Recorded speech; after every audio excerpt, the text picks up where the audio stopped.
نبدأ. بسم الله.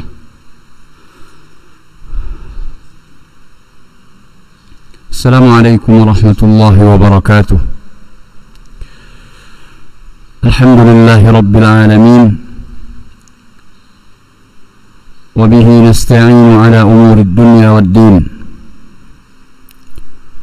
الصلاة والسلام على أشرف الأنبياء والمرسلين نبينا محمد وعلى آله وصحبه أجمعين. أما بعد. Kita panjatkan puji dan syukur kehadirat Allah Subhanahu wa Ta'ala yang telah memberikan kita hidayah, yang telah menggerakkan hati-hati kita, yang telah meringankan langkah-langkah kaki kita untuk menuntut ilmu, sesuatu yang diperintahkan Allah Subhanahu wa Ta'ala kepada nabinya untuk diminta tambahannya. Wa qur rabbi zidni ilma. Maka begitu pula kita mohon kepada Allah, Allahumma rabbana zidna ilman nafi'a wa 'allimna bima yanfa'una wa anfa'na bima 'allamtana. Kita mohon kepada Allah ilmu yang bermanfaat, dan kita mohon kepada Allah agar ilmu yang bermanfaat itu bisa berbuah amal yang saleh, yang diterima di sisi Allah Subhanahu wa Ta'ala, sehingga bisa kita jadikan sebagai bekal untuk menghadap Allah Jalla wa Ala. Amin ya rabbal alamin. Kemudian salawat beriring salam, tidak lupa kita mohon kepada Allah agar selalu tercurahkan untuk Nabi yang mulia, Nabi Muhammad sallallahu alaihi wasallam. Kaum muslimin dan muslimat rahimani wa rahimakumullah, kita lanjutkan pelajaran tafsir As-Sa'di. Hari ini insyaallah kita akan bacakan tafsir surat Al-Baqarah ayat 101 sampai 103. A'udzu billahi minasy syaithanir rajim. Allah Subhanahu wa Ta'ala berfirman, "Walamma ja'ahum rasulun الله مصدق لما معهم نبذ فريق من الذين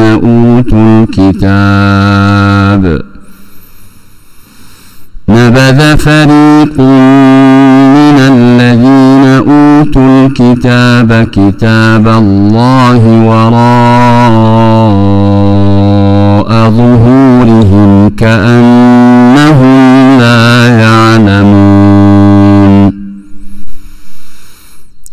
واتبعوا ما تتلو الشياطين على ملك سليمان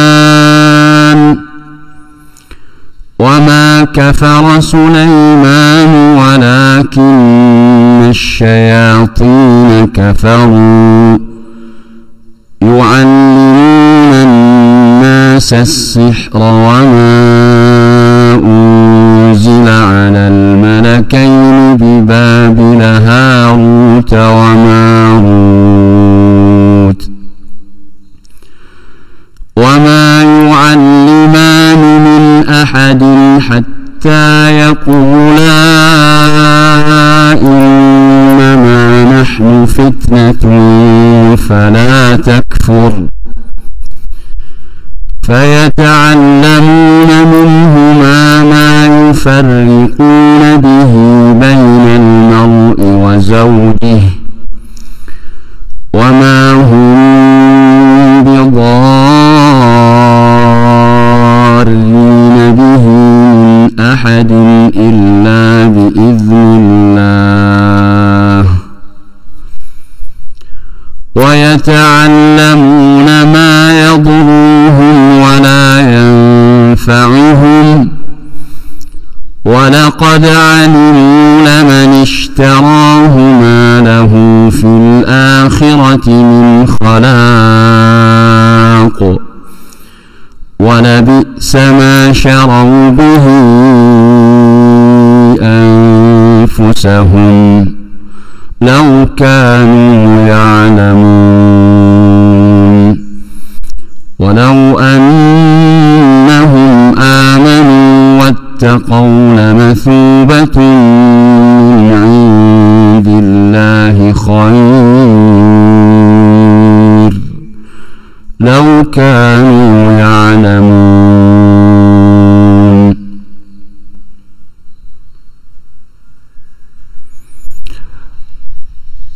Syekh Abdurrahman bin Nasir As-Sa'di rahimahullah berkata, menafsirkan 3 ayat ini cukup panjang memang untuk pertemuan kita hari ini.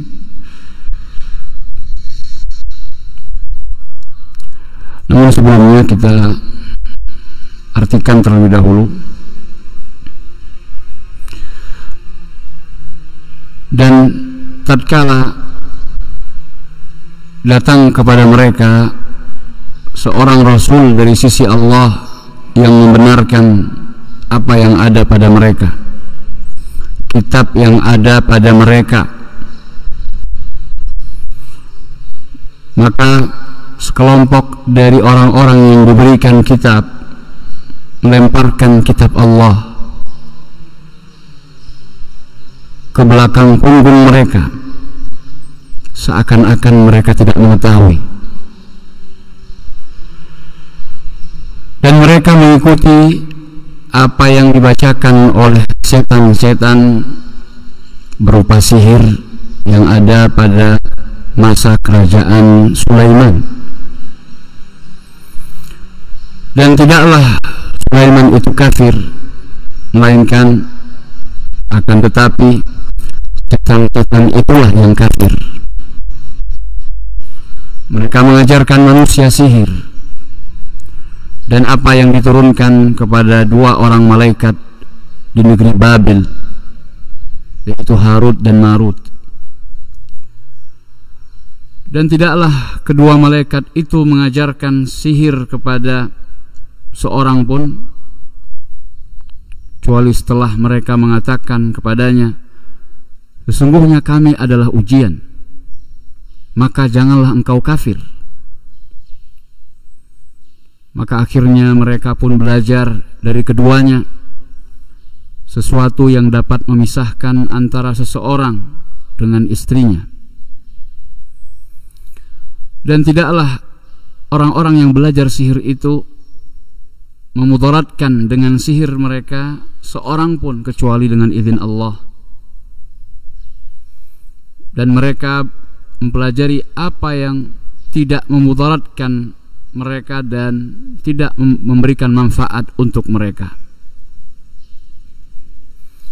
Dan sungguh mereka telah mengetahui bahwa orang yang membeli sihir tersebut tidak akan mendapatkan bagian di akhirat sedikit pun, tidak akan mendapatkan keuntungan di akhirat sedikit pun. Dan sungguh amat jelek, amat buruk apa yang telah mereka jual dari diri-diri mereka untuk membeli sihir tadi, kalau seandainya mereka mengetahui.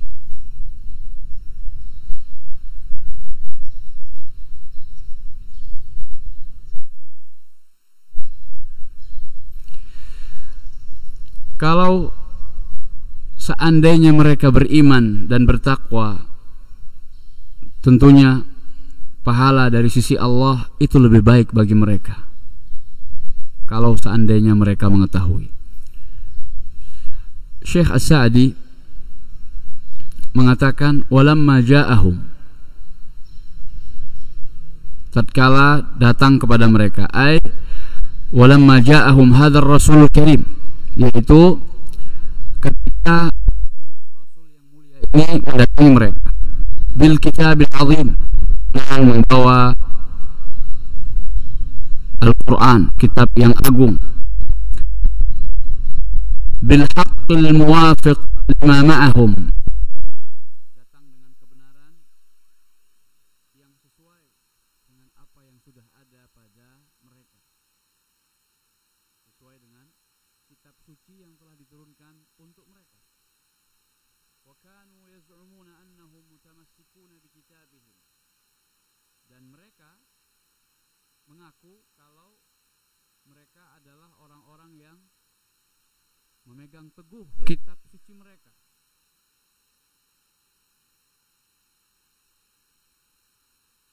Falamma kafaru bihadzal rasul wa bima jaa'a bih, maka tatkala mereka mendustakan, mengingkari rasul ini, yaitu Nabi kita Muhammad sallallahu alaihi wasallam, dan apa yang beliau bawa, nabadha fariqum minal ladzina utul kitab Allah, maka sekelompok orang-orang yang diberi kitab, yaitu ahli kitab, melempar kitab Allah, Taurat. Jadi kan katanya mereka mengaku memegang teguh kitab suci yang ada pada mereka, tapi ketika Rasul yang terakhir datang membawa kebenaran, membawa ayat, membawa wahyu yang membenarkan apa yang sudah ada pada diri mereka, itu kitabnya dilempar ke belakang. Alladzi unzila ilaihim, kitab yang diturunkan untuk mereka, ay tarahu wa fatan anhu, yaitu dilemparkan karena tidak suka. Wa zuhurihim, kemana dilemparkan? Ke belakang punggung-punggung mereka. Wa hadza, kata Syekh As-Sa'di, ablaghu fil i'rab, ini adalah bentuk keberpalingan yang luar biasa. Berpaling, tidak menerima, yang sangat ekstrim yang dilakukan oleh orang-orang ahli kitab terdahulu. Ka'annahum fi fi'lihim hadza minal jahilin, seakan-akan mereka dalam perbuatan seperti itu seakan-akan sebagaimana selayaknya orang yang tidak mengetahui. Jadi pura-pura bodoh,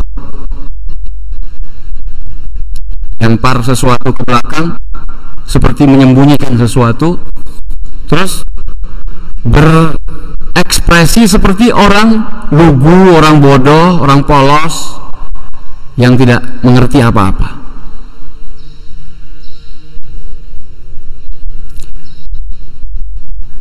Hum ya'lamuna sidqahu wa haqiqata ma ja'a bihi, padahal mereka mengetahui tentang kejujuran dari Rasul yang datang kepada mereka, kebenarannya dan hakikat apa yang dibawa oleh beliau. Mereka tahu karena sebelumnya sudah pernah terjadi yang seperti itu. Artinya ada seseorang yang diutus oleh Allah mengemban wahyu yang dia terima dari Allah untuk disampaikan kepada manusia. Bukankah Nabi yang paling banyak diutus kepada sebuah kaum adalah untuk Bani Israel? Berapa banyak Nabi-Nabi Bani Israel? Banyak sekali. Bukan hanya Nabi Musa atau Nabi Isa.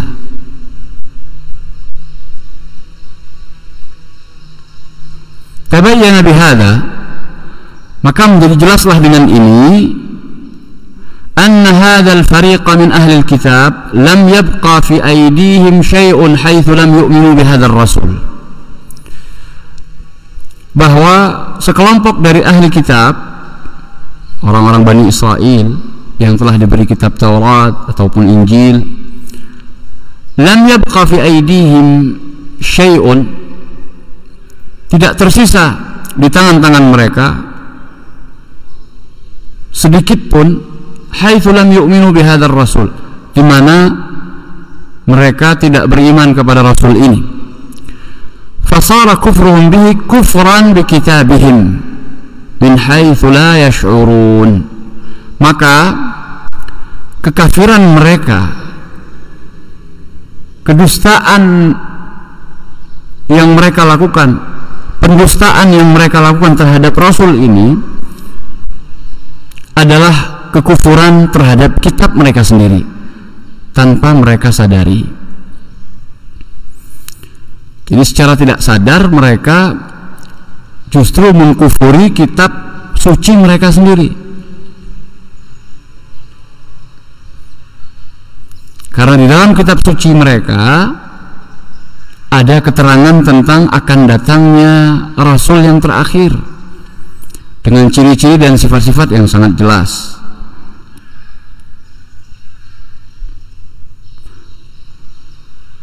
Walamma kana min al-awaid al-qudsiyah wal hikmah al-ilahiyyah, dan merupakan sebuah hal yang termasuk dari hikmah ketuhanan,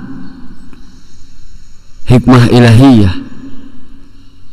anna man taraka ma yanfa'uhu wa amkanahu al-intifa'u bihi wa lam yantafi' ubtuliya bil ishtighal bima yadurruh. Sudah menjadi sunnatullah, sudah menjadi ketetapan ilahiyah.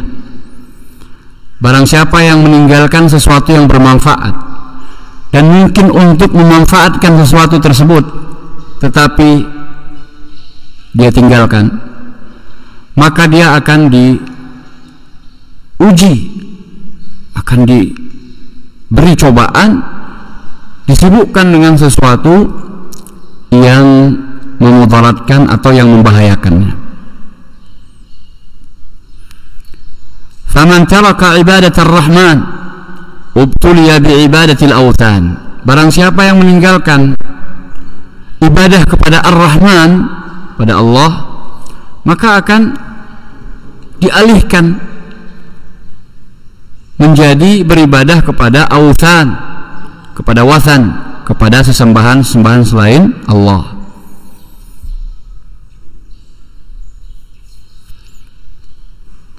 Ya, barang siapa yang tidak mau mengesahkan Allah di dalam berdoa kepadanya, maka akan disimpangkan untuk mencari sesuatu yang lain yang bisa dipanjatkan doa kepadanya. Maka cari selain Allah. Padahal kalau memang benar dia mengakui tentang kesempurnaan Allah, maka dia tidak akan mencari selain Allah untuk dia panjatkan doa kepadanya. Hanya kepada Allah. Ud'ullaha wahdah. Berdoalah kepada Allah saja. Wa man taraka mahabbatallah wa khawfahu wa raja'ahu ubtuliya bi mahabbati ghairillahi wa khawfihi wa raja'ih. Barang siapa yang meninggalkan mencintai Allah, takut kepadanya dan berharap kepadanya, maka akan dialihkan menjadi cinta kepada selain Allah, takut kepada selain Allah, dan berharap kepada selain Allah. Itu sudah otomatis. Wa man lam yunfiq malahu fi ta'atillah anfaqahu fi ta'ati syaitan. Barang siapa yang tidak menginfakkan hartanya di jalan Allah dalam rangka ketaatan kepada Allah, maka akan dialihkan untuk menginfakkan hartanya dalam rangka untuk mentaati syaitan. Na'udzubillah. Wa man taraka adh-dhulla li rabbih ubtuliya bidh-dhulli lil 'abid. Barang siapa yang meninggalkan bentuk perendahan atau meninggalkan penghambaan diri, perendahan diri di hadapan Allah Subhanahu wa ta'ala, artinya tidak mau menjadi hamba Allah, maka dia akan menjadi hamba selain Allah. Maka dia akan dialihkan untuk merendahkan diri di hadapan hamba Allah, di hadapan sesamanya. Maka ketika kita ingin merendahkan diri kita, rendahkanlah di hadapan Allah Subhanahu wa ta'ala. Maka tidak boleh kita merendahkan diri di hadapan selain Allah. Wa man taraka al-haqqa ubtuliya bil batil. Barang siapa yang meninggalkan kebenaran, maka akan dialihkan untuk berada di atas kebatilan. Kadzalika haula'il yahudu lamma nabadhu kitab Allah ittaba'u ma tatlu asy-syayatin wa takhtaliqu min as-sihri ala mulki Sulaiman. Begitu pula kejadiannya dengan orang-orang Yahudi, Bani Israel, ketika mereka mencampakkan, melemparkan kitab Allah ke belakang punggung-punggung mereka, akhirnya apa? Mereka mengikuti sesuatu yang dibaca oleh setan-setan, yaitu berupa sihir yang diklaim oleh mereka berasal dari masa kerajaan Nabi Sulaiman. Haitsu akhrajat asy-syayatin lin-nas as-sihr, di mana setan-setan itu mengeluarkan ilmu sihir itu untuk manusia. Wa za'amu anna Sulaiman alaihi salam kana yasta'miluhu wa bihi hasal al-mulku al-'azim, dan mereka mengklaim bahwa Nabi Sulaiman dulu menggunakan sihir sehingga beliau mendapatkan kerajaan yang besar, sehingga beliau bisa mendapatkan kekuasaan yang agung. Wahum kadzabatun fi dzalik, dan mereka setan-setan itu telah berdusta dalam hal itu. Falam yasta'milhu Sulaiman, Nabi Sulaiman tidak pernah menggunakan sihir. Bal nazzahu as-sadiqu fi qawlihi, bahkan Allah Subhanahu wa taala yang maha benar itu mensucikan Nabi Sulaiman, membersihkan Nabi Sulaiman dari tuduhan yang tidak benar terhadap beliau dengan firman-Nya, wa ma kafara Sulaiman, dan Nabi Sulaiman itu tidak kafir, kata Allah. Ai bi ta'allumi sihir, yaitu dengan belajar ilmu sihir. Falam yata'allamhu, Nabi Sulaiman itu tidak pernah belajar sihir. Kemampuan-kemampuan yang beliau lakukan, seperti misalnya kendaraannya berupa angin, ya, kemana saja yang beliau inginkan dengan cepat, bisa mengerti bahasa binatang apa saja, memiliki kekuasaan terhadap jin, semua makhluk. Itu adalah mukjizat, bukan sihir. Nah, setan-setan di zaman Bani Israel itu yang mengajarkan sihir kepada manusia mempropagandakan hal tersebut. Jadi supaya ada legitimasi, seakan-akan apa yang mereka kerjakan, apa yang mereka pelajari, yaitu ilmu sihir, adalah suatu yang legal. Kenapa? Karena ini berasal dari kerajaan Nabi Sulaiman. Ini adalah warisan atau peninggalan Nabi Sulaiman. Ayo pelajari.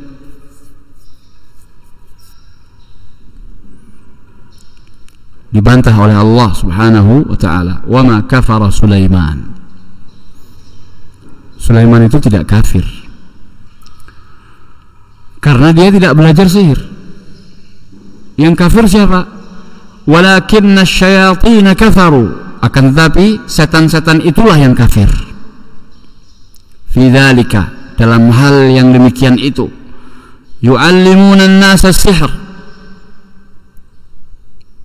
Kenapa mereka kafir?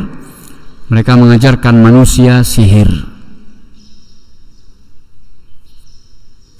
Min idlalihim wa hirsihim ala ighwa'i bani Adam, karena itu termasuk di dalam program setan menyesatkan manusia dan semangat mereka untuk menggoda anak-anak Adam. وكذلك اتبع اليهود السحر الذي أنزل على الملكين الكائنين بأرض بابل من أرض العراق. Demikian pula orang-orang Yahud, Bani Israel, mengikuti, mempelajari sihir yang diturunkan kepada dua orang malaikat yang berwujud, al-kainain, yang terdapat di negeri Babilonia, yaitu termasuk di wilayah Irak. Unzila alaihim as-sihru imtihanan wa ibtila'an min Allah li'ibadih. Allah menurunkan kepada mereka berdua, malaikat Harut Marut, ilmu sihir imtihanan, dalam rangka untuk menguji manusia, wabtilaan, dan cobaan untuk manusia, minallah, dari Allah, li'ibadihi, untuk hamba-hambanya. Fayu'allimanihimus sihra, maka kemudian dua orang malaikat itu mengajarkan manusia sihir. Wa ma yu'allimani min ahadin hatta yansahahu, dan tidaklah dua orang malaikat ini mengajarkan seorang pun tentang sihir sampai mereka menasihati orang tersebut. Yaqula, sampai mereka mengatakan, atau sampai kedua malaikat ini mengatakan, innama nahnu fitnah, sesungguhnya kami ini adalah ujian, kami adalah cobaan. Fala takfur, jangan kafir. Artinya apa? Mempelajari sihir adalah salah satu bentuk kekafiran. Ay la tata'allam sihra fa innahu kufrun. Ini artinya sudah diterangkan oleh Syekh. Janganlah kalian pelajari sihir, karena sungguhnya sihir itu adalah kekafiran. Fayanhayanihi 'anis sihr. Mereka berdua, malaikat Harut dan Marut, melarang seseorang yang mau belajar sihir itu untuk belajar sihir. Wa yukhbiranihi 'an murattabatihi, dan keduanya mengabarkan tentang konsekuensi dari sihir, dari belajar sihir. Fata'limu asy-syayatini lis-sihri ala wajhi at-tadlis wal-idlal, karena pengajaran syaitan akan sihir itu dilakukan dengan cara penipuan dan penyesatan.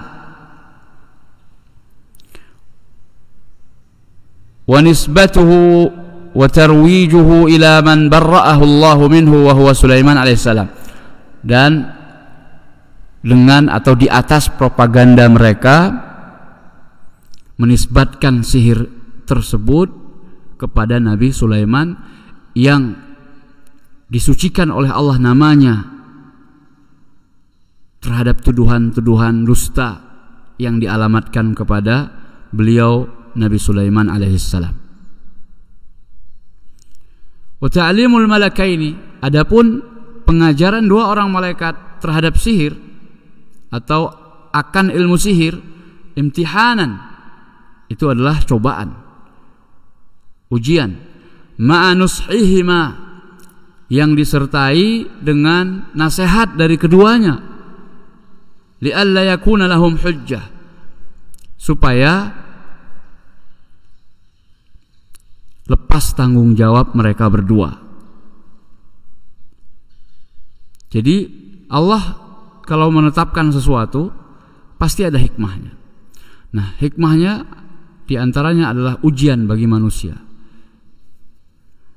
Dan tidak cukup dengan itu, kedua malaikat yang diturunkan oleh Allah Subhanahu wa ta'ala dengan ilmu sihir,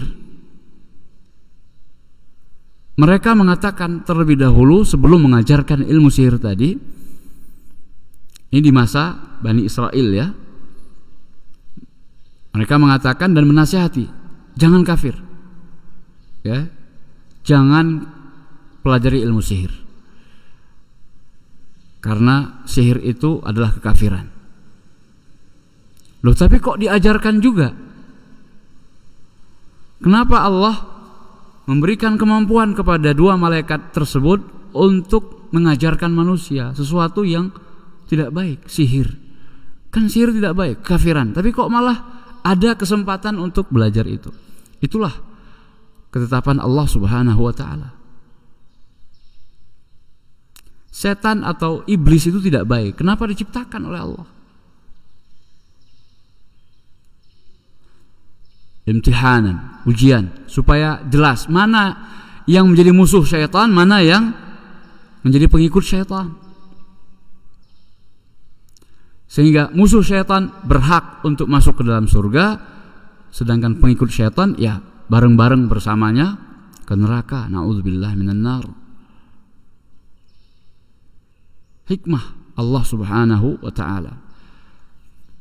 Dan yang namanya perbuatan Allah itu tidak ditanya. Kenapa Allah berbuat seperti ini? Kenapa Allah berbuat seperti itu? Allah tidak ditanya, tapi kita yang ditanya. Allah maha segala-galanya. Tidak berpanjang lebar membahas malaikat Harut dan Marut itu seperti apa, begitu ya. Kemudian membahas tentang namanya Harut Marut. Beliau hanya mengatakan malaikat yang berwujud kainain, namanya Harut Marut, sudah selesai. Kalau dalam kitab-kitab tafsir yang lain dijelaskan berpanjang lebar di dalam menerangkan tentang Harut dan Marut dengan membawakan hadis-hadis yang banyak, ya.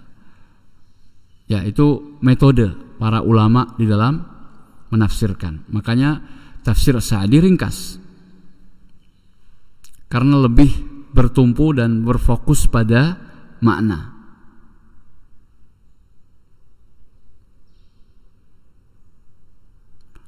Karena fitnah atau merupakan ujian dua orang malaikat itu. Dan apa yang diajarkan oleh mereka adalah sesuatu yang tidak boleh dipelajari. Sihir.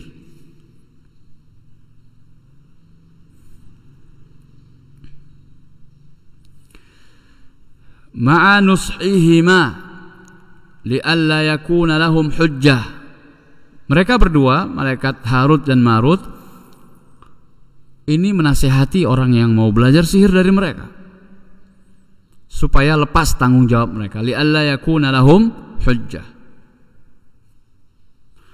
Fahaula'il yahud, atau maksud dari supaya tidak ada hujjah atau dalil bukti legalnya mereka, orang-orang Yahud Bani Israel belajar dari malaikat Harut dan Marut sihir. Kenapa harus dikatakan dinasihati terlebih dahulu? Supaya tidak dijadikan sebagai alasan mereka. Kami belajar dari malaikat kok. Kan ada orang yang belajar ilmu sihir, katanya karena ilmu sihir terbagi dua. Ada ilmu sihir hitam, ada ilmu sihir putih. Kalau yang hitam, ilmu hitam itu jelas dari setan kata mereka. Tapi kalau ilmu sihir putih dari malaikat. Ada orang-orang sekarang yang berargumen seperti itu. Nah, untuk memutuskan bukti atau alibi mereka, alasan mereka kok mempelajari sihir, maka malaikat ini diperintahkan oleh Allah.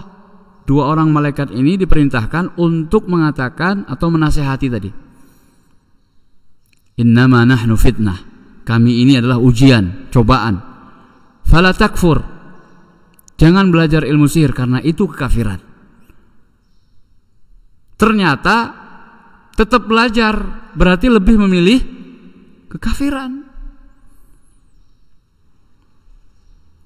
Jadi supaya tidak ada hujjah atau alasan bagi mereka untuk melegalkan apa yang mereka kerjakan.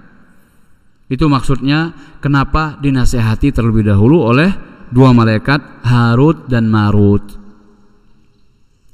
فهؤلاء اليهود يتبعون السحر الذي تعلمه الشياطين atau الذي تعلمه الشياطين. Orang-orang Yahudi ini mengikuti sihir yang diajarkan oleh setan-setan. Was-sihr alladhi yu'allimuhul malakan, dan sihir yang diajarkan dua malaikat tadi. Ya, ini yang disebut dengan istilah sekarang ilmu sihir aliran hitam sama aliran putih. Yang satu mereka pelajari dari setan, jelas. Yang satunya lagi mereka pelajari dari malaikat.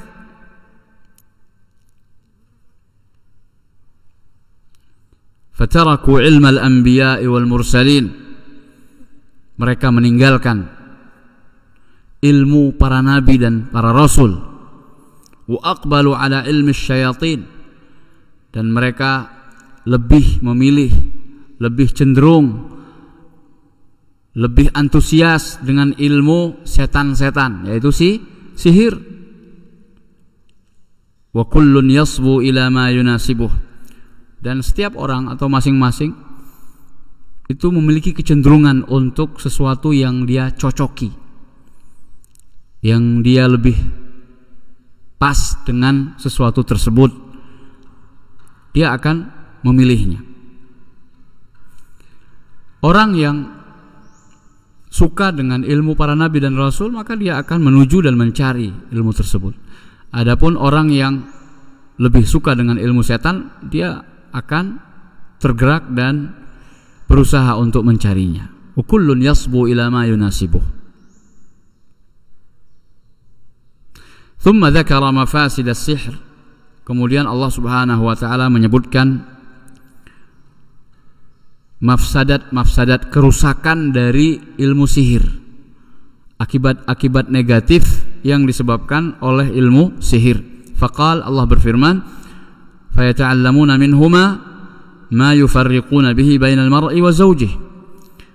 Mereka manusia, orang-orang Yahudi khususnya Bani Israel, belajar dari kedua malaikat tersebut sesuatu yang dapat memisahkan antara seseorang dengan istrinya. Ini diantara akibat buruk dari ilmu sihir. Dan ini merupakan akibat yang umum, yang sangat banyak. Biasanya digunakan ilmu sihir itu dalam rangka untuk memisahkan antara dua orang yang berpasangan, suami istri. Memisahkan antara orang yang saling mencintai, memisahkan antara seseorang dengan temannya. Dulu baik banget hubungannya, tapi gara-gara sihir, dipelet, ditenung, diguna-gunai, akhirnya pisah, gak temenan lagi. Akhirnya suami istri cerai, tidak suka dengan pasangannya, akibat sihir. Walaupun ada juga sihir yang digunakan untuk tujuan sebaliknya,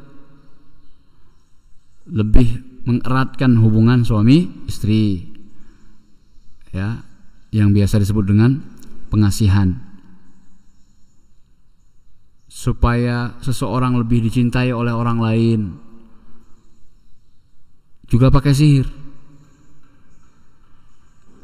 Juga bisa menggunakan sihir. Sekarang ini apa-apa perginya ke dukun atau tukang sihir. Mau lulus ujian ke mbah dukun, mau dapat jabatan perginya ke tukang sihir, mbah dukun.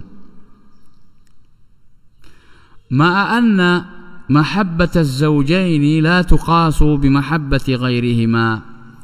Yang mana kecintaan antara suami istri itu tidak bisa dikiaskan dengan kecintaan dengan selain mereka berdua. Li'anna Allah qala fi haqqihima, karena Allah Subhanahu wa taala mengatakan tentang suami istri, wa ja'ala bainakum mawaddatan wa rahmah, dan Dia Allah menjadikan di antara kalian, yaitu kalian dengan istri-istri kalian, mawaddatan wa rahmah, rasa cinta dan kasih sayang.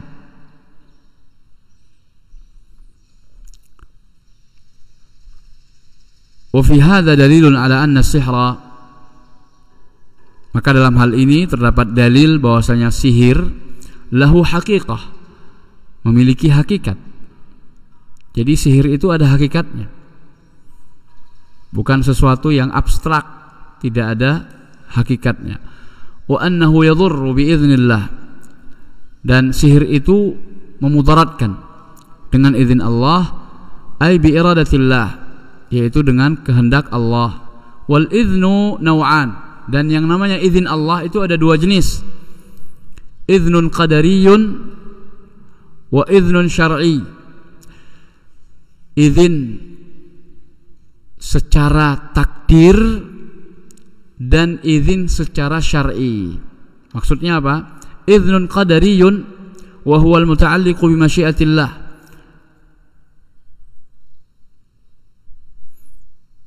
izin qadari ini berkaitan dengan kehendak Allah Subhanahu wa ta'ala. Jadi kalau Allah menghendaki, ya pasti akan terjadi, diizinkan. Kama fi hadhil ayah, seperti di dalam ayat ini.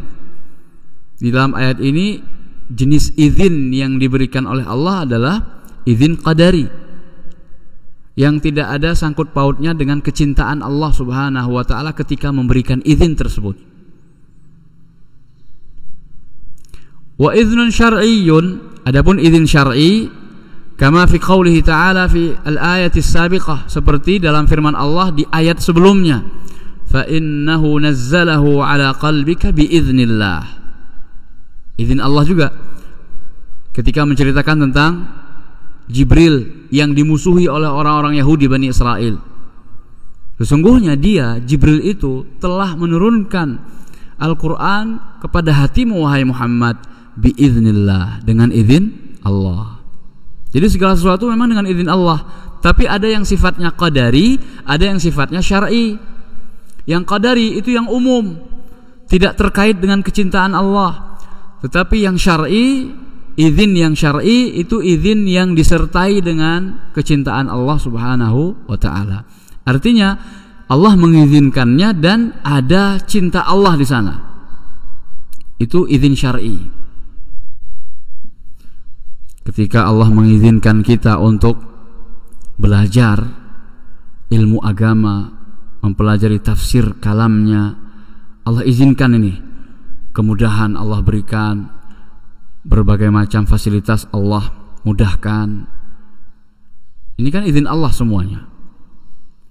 Dan dalam hal yang syar'i, artinya sesuai dengan syariat Allah, maka insya Allah izin ini disertai dengan kecintaan Allah. Allah mengizinkannya karena Allah cinta.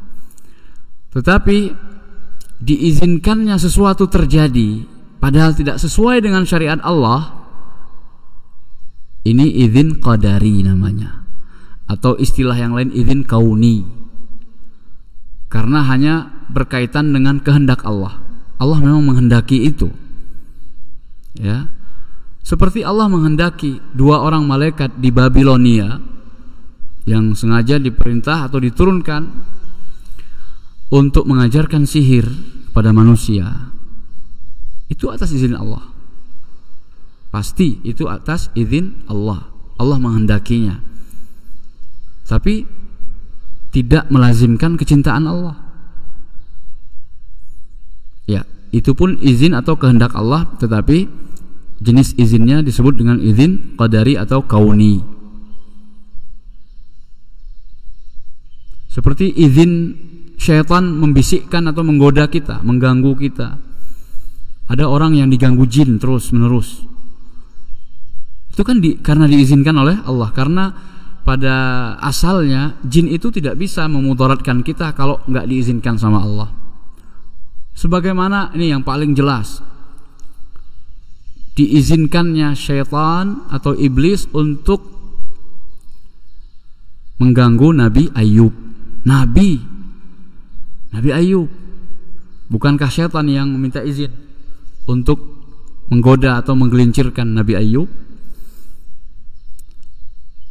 dengan dimusnahkannya binatang ternak milik Nabi Ayub, kemudian ladang sawahnya terbakar, harta kekayaannya ludes, anak-anaknya meninggal, dia ditimpa dengan sakit. Itu kan minasyaitan. Dalam ayat jelas sekali diceritakan bahwasanya itu disebabkan oleh syaitan. Kenapa itu terjadi? Biiznillah. Allah mengizinkan syaitan untuk berbuat sesuatu yang memudaratkan Nabi Ayub. Itu izin qadari, izin kauni. Allah tidak suka sebenarnya, tetapi di sana ada hikmah. Di sana ada hikmah untuk menunjukkan bahwasanya hamba yang dia pilih, yaitu Nabi Ayub, memang betul-betul orang pilihan. Kesabaran yang luar biasa.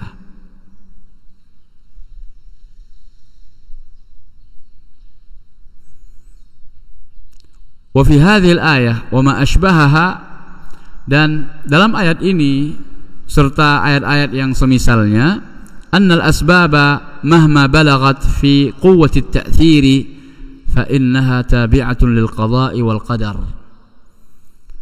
Ada pelajaran penting dalam ayat ini, ayat tentang sihir yang dipelajari oleh manusia dari dua orang malaikat di Babilonia, yaitu malaikat Harut dan Marut. Kok bisa terjadi?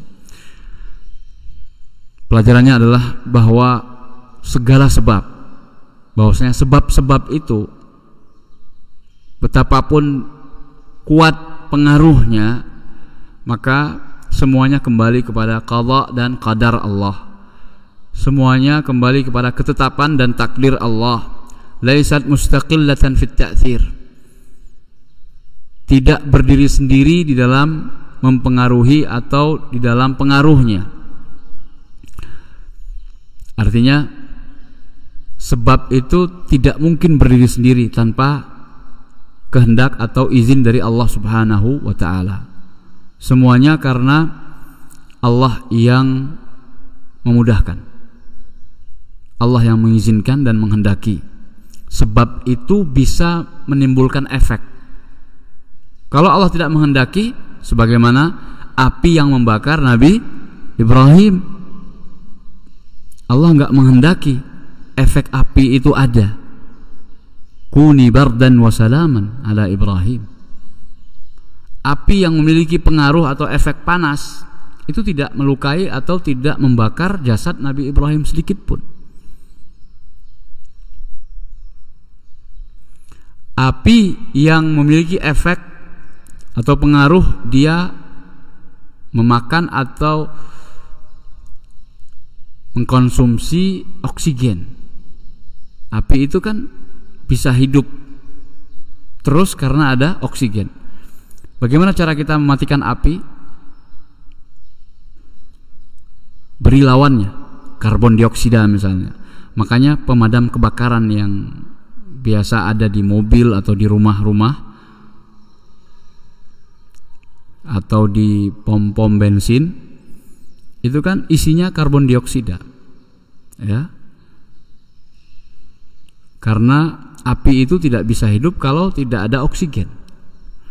Maka ketika ada api yang membakar sebuah gedung, ada orang yang meninggal karena peristiwa kebakaran padahal dia tidak terbakar.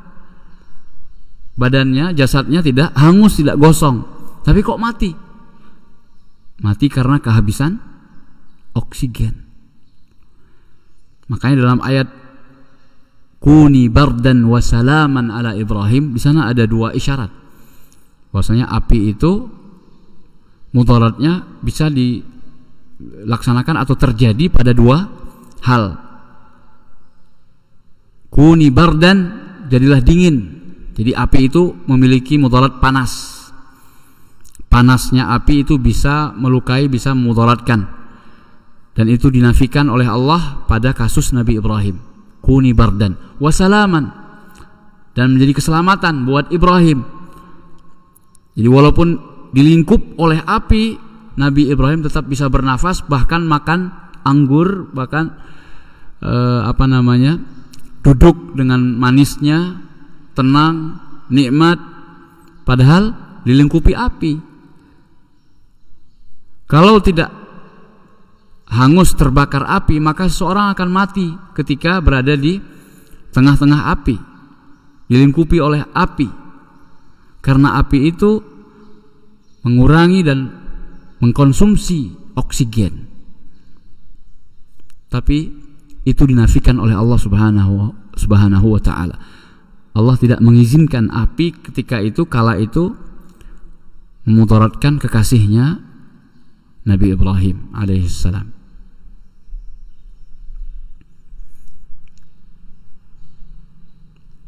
Walam yukhalif fi hadzal asl min firaqil ummah ghairul qadariyah, dan tidak ada yang menyelisihi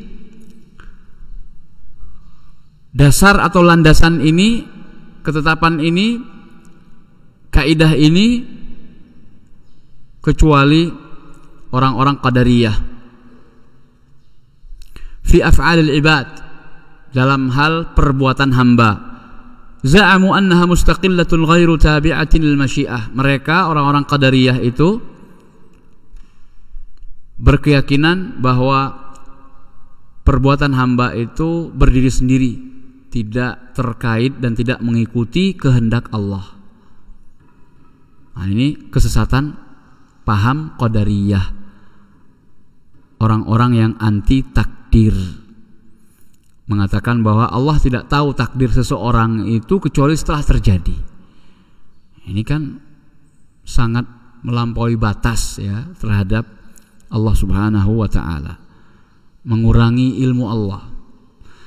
Fa akhrajuha an qudratillahi taala, mereka mengeluarkan perbuatan hamba itu dari kekuasaan dan dari takdir Allah. Khalafu kitab Allah wa sunnata rasulih wa ijma' as-sahabati wat tabi'in. Mereka orang-orang qadariyah itu menyelisih Al-Quran, sunnah Rasul, dan ijma' para sahabat dan tabi'in. Thumma dzakara anna ilma sihri madarratun mahdhah. Kemudian Allah Subhanahu wa taala menyebutkan bahwa ilmu sihir itu semuanya mudarat. Tidak ada yang sedikit mudarat, banyak manfaatnya. Laisa fihi manfaah la diniyah wala dunyawiyah. Tidak ada manfaat pada ilmu sihir tersebut, baik dalam hal agama maupun dunia. Kama yujadu ba'dul manafi'id dunyawiyah fi ba'dil ma'asi. Tidak sebagaimana maksiat yang lain ditemukan ada manfaat duniawi di sebagian maksiat. Kama qala ta'ala fil khamri wal maisir, sebagaimana yang Allah katakan tentang khamr dan judi. Apa kata Allah? Qul fihima ithmun kabir wa manafi'ul linnas wa ithmuhuma akbaru min naf'ihima. Katakan wahai Muhammad, di dalam keduanya, dalam khamr dan judi, itu ada dosa yang besar dan manfaat yang banyak bagi manusia. Namun dosa keduanya lebih besar daripada manfaatnya. Ini ditetapkan oleh Allah. Ada sebagian maksiat yang di sana bukan mudarat murni, tapi ada manfaatnya. Tapi tidak begitu untuk sihir. Sihir itu mudarat murni. Fahadha sihru madarratul mahdhah. Sihir ini mudarat sepenuhnya, murni mudarat. Falaysa lahu da'in aslan. Tidak ada hal yang menyebabkan orang itu sebenarnya tertarik untuk belajar sihir pada asalnya. Fal manhiyatu kulluha imma madarratun mahdhah, dan larangan seluruhnya ada dua jenis, ada yang mudarat murni, au syarruha akbaru min khairiha, atau kejelekannya lebih besar daripada kebaikannya. Kama annal ma'murat imma maslahatul mahdhah, sebagaimana juga perintah. Kalau larangan itu ada larangan yang murni mudarat dan larangan yang mudaratnya lebih besar daripada manfaatnya. Begitu pula dengan perintah. Perintah itu ada dua. Ada yang murni maslahat semuanya, dan ada yang kebaikannya lebih besar daripada keburukannya. Seperti jihad misalnya, kebaikannya lebih besar daripada keburukan jihad. Apa itu keburukan jihad? Mati, hilang nyawa, ya. Tetapi kebaikannya lebih besar. Ini perintah pasti ada dua macam dari sisi maslahatnya. Ada yang maslahat murni, tidak ada keburukannya sama sekali. Ada yang kebaikannya lebih besar daripada keburukannya. Walaqad alimu, dan sungguh mereka telah mengetahui, ay al-yahud, yaitu orang-orang Yahudi itu sudah ngerti, sudah tahu. Laman ishtarahu, benar-benar orang yang membelinya, membeli sihir, ay raghiba fi sihri, yaitu yang suka belajar ilmu sihir, ragbatal mushtari fi sil'ah, seperti sukanya seseorang yang membeli sebuah barang, ma lahu fil akhirati min khalaq, tidak ada baginya orang yang mempelajari sihir itu di akhirat nanti keuntungan, ay nasib, keuntungan. Bal huwa mujibul lil uqubah, akan tetapi justru itu adalah penyebab dia mendapatkan hukuman. Falam yakun fi'luhum iyyahu jahlan, dan tidaklah perbuatan mereka itu disebabkan karena kejahilan. Orang Yahudi itu belajar sihir bukan karena jahil atau karena tidak tahu sihir itu tidak boleh. Walakinnahum istahabbul hayatad dunya 'alal akhirah, akan tetapi mereka lebih mencintai kehidupan dunia daripada akhirat. Wala bi'sa ma syarau bihi anfusahum law kanu ya'lamun, maka sungguh apa yang mereka jual dari diri-diri mereka dengan membeli sihir, law kanu ya'lamun, sungguh teramat jelek kalaulah mereka mengetahui. Ilman, sebuah ilmu, mengetahui dengan ilmu, yuthmirul amala ma fa'aluh, yang akan membuahkan amal apa yang mereka kerjakan. Demikian, mudah-mudahan dengan kajian tafsir ini kita menjadi jelas bahwa kekufuran itu banyak jalan dan cabangnya. Di antaranya adalah mempelajari sihir, menggunakan sihir untuk berbagai macam tujuan, maka dilarang, tidak boleh, karena pada asalnya sihir itu adalah kekufuran itu sendiri. Maka tidak ada istilah sihir hitam, sihir putih, ilmu hitam, ilmu putih. Yang namanya sihir, ya sihir, dilarang oleh Allah. Kalau sudah dilarang, maka kewajiban kita untuk menjauhinya, meninggalkannya. Mudah-mudahan apa yang disampaikan bisa bermanfaat. Mohon maaf atas segala kekurangan. Kita tutup dengan baca doa kafaratul majlis. Subhanakallahumma wa bihamdik, asyhadu an la ilaha illa anta, astaghfiruka wa atubu ilaik. Sallallahu ala nabiyyina Muhammad wa ala alihi wa sahbihi wasallam, wa akhiru da'wana alhamdulillahi rabbil alamin. Assalamualaikum warahmatullahi wabarakatuh.